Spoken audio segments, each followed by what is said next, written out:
Assalamualaikum warahmatullahi wabarakatuh. Perkenalkan, nama saya Evi Dayanti dari akuntansi D 2019, NIM 7211419069. Di sini saya akan menjelaskan materi bab ke-7 mengenai pengembangan sistem.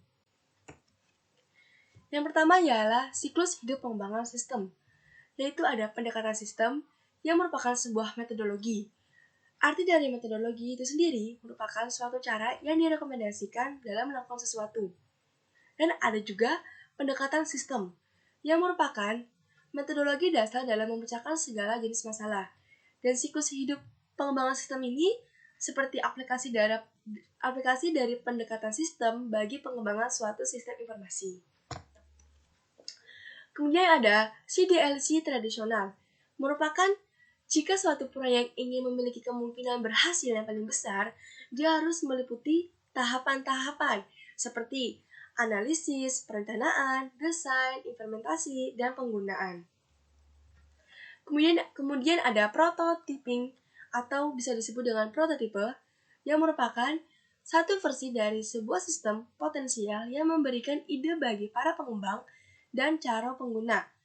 Dasar pemikirannya itu seperti membuat prototipe secepat mungkin, bahkan dalam waktu semalam saja, lalu memperoleh umpan balik dari pengguna yang akan memungkinkan prototipe tersebut diperbaiki kembali dengan sangat cepat. Jenis-jenisnya itu ada dua macam. Yang pertama ialah prototipe evolusioner, yang disempurnakan sampai memiliki seluruh fungsionalitas yang dibutuhkan pengguna dari sistem yang baru. Kemudian ada prototipe persyaratan, yang dikembangkan sebagai satu cara untuk mendefinisikan persyaratan fungsional dari sistem yang baru. Dan ada tahapan-tahapan bagi prototipe tersebut, yaitu ada prototipe evolusioner mempunyai 4 tahapan. Yang pertama, mengidentifikasikan kebutuhan pengguna. Yang kedua, membuat satu prototipe. Yang ketiga ialah menentukan apakah prototipe bisa diterima.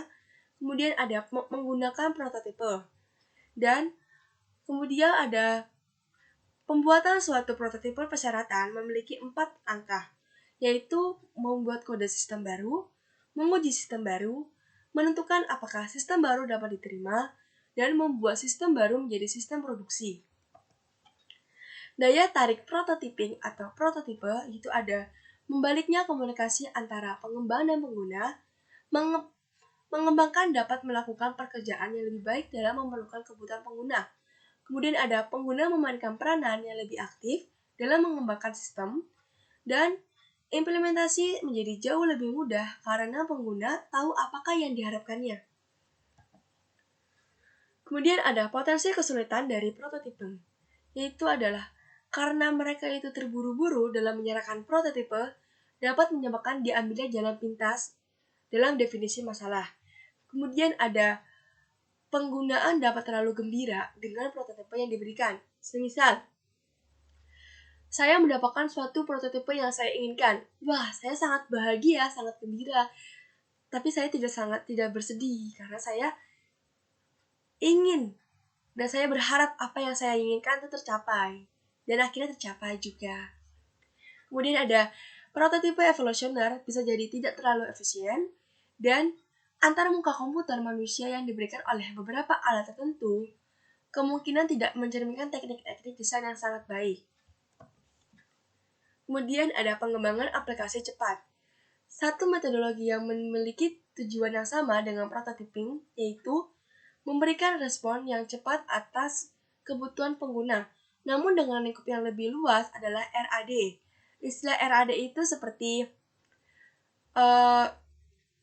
untuk memproduksikan sistem dengan cepat tanpa mengorbankan mutunya. Unsur-unsur penting RAD itu ada manajemen, ada orang, metodologi, dan alat-alat. Kalau manajemen itu khususnya manajemen puncak, hendaknya menjadi penguji coba yang suka melakukan hal-hal yang baru dan mendapatkan cara-cara yang baru juga. Kemudian orang, jadi kita itu tidak harus mengharapkan timnya saja, kita harus berpikir efisiensi, berpikir yang produktif banget. Dan ada metodologi.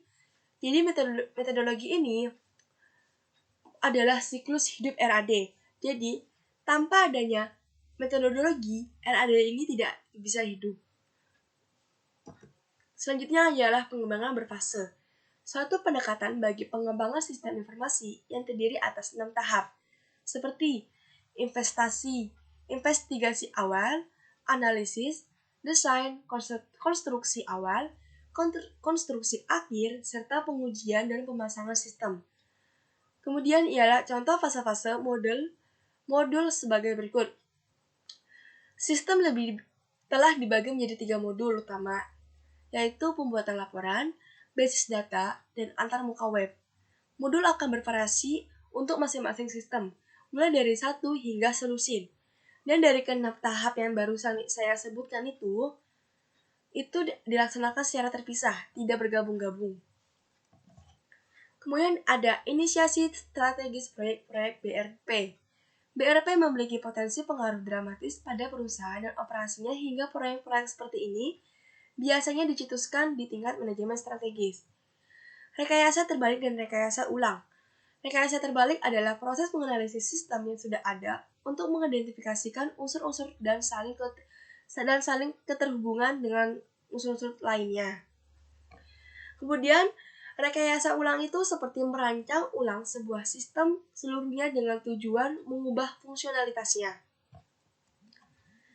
Menempatkan CDLC tradisional, prototipe, RAD, pengembangan berfase, dan BPR dalam perspektif. CDLC tradisional ini merupakan suatu penerapan pendekatan sistem terhadap masalah pengembangan sistem. Sedangkan prototyping merupakan bentuk singkatan dari pendekatan sistem yang berfokus pada definisi dan pemenuhan kebutuhan penggunaan. Dan kontribusi utama yang diberikannya itu adalah kecepatan untuk menggunakan sistem yang tercapai terutama melalui penggunaan alat-alat berbasis komputer dan tim-tim proyek khusus. Kemudian ada alat-alat pengembangan sistem dan ada pemodelan sistem. Diagram arus data merupakan penyajian grafis dari sebuah sistem yang mempergunakan 4 bentuk simbol untuk mengilustrasikan bagaimana data mengalir melalui proses-proses yang saling tersambung. Ada manajemen proyek. Proyek-proyek pengembangan sistem yang pertama dikelola oleh manajemen unit TI dengan dibantu oleh manajer dari analisis sistem, pemrograman, dan operasi melalui percobaan tanggung jawab manajemen secara bertahap. Telah mencapai tingkat manajemen yang lebih tinggi, yaitu tingkat strategis dalam kebanyakan kasus. Kemudian ada Steering Committee SIM, memiliki 3 fungsi utama, yaitu menciptakan kebijakan, melakukan pengendalian fiskal, dan menyelesaikan penyelesaian. Kemudian ada kepemimpinan proyek dan mekanisme manajemen proyek. Output pengestimasian biaya, yaitu merupakan estimasi biaya dibuat untuk seluruh sumber daya yang dibebankan ke proyek dan biasanya dinyatakan dalam unit-unit keuangan yang berlaku, seperti dolar atau euro. Dan input pengestimasian biaya, sebuah work breakdown atau WBS, mengidentifikasikan aktivitas proyek yang akan membutuhkan sumber daya. Contoh WBS adalah grafik Gantt dan diagram jaringan. Sekian dari saya. Kurang lebihnya mohon maaf. Wassalamualaikum warahmatullahi wabarakatuh.